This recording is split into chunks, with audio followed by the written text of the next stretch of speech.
alam mo yung mga ibang car owners, natatakot sila kumuha ng EV kasi sinasabi nila, ay nako, konti pa lang yung charging stations natin, ganyan. Pero it's required by law, di ba? Inano ng government ito na bawat establishment magkakaroon ng charging station. So in the future, magkakaroon na tayo ng maraming charging station kahit saan. Yes, sooner or later, parang, di ba, komportable ka ng mag-long drive kasi hindi ka na matatakot na makaka-uwi ba ako. Oo.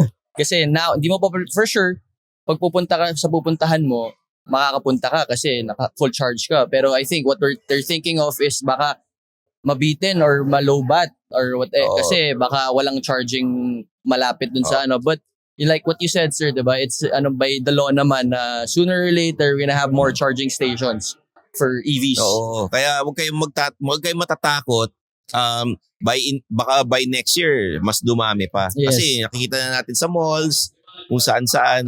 Yung mga ibang gasoline station, may mga charging stations na rin sila.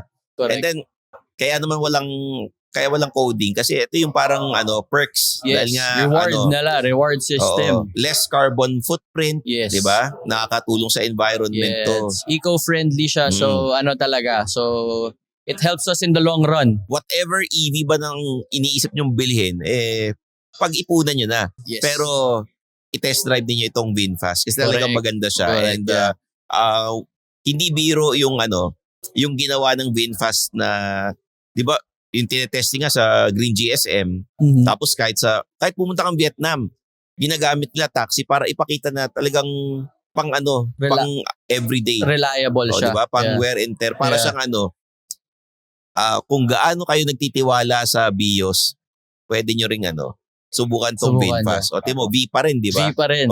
Vespa, BIOS, VinFast. Ang galing mo, sir, ha? Mahilig ka rin sa V eh. Yes. Meron din basketball player ka eh. Iniisip ko yun, sir. Alam ko yan. Hindi, mahilig ka sa Voltes 5. Voltes 5. Saka isot mo parang violet. V rin yun, di ba? V. Yun. So, tayo, di ba? Very good.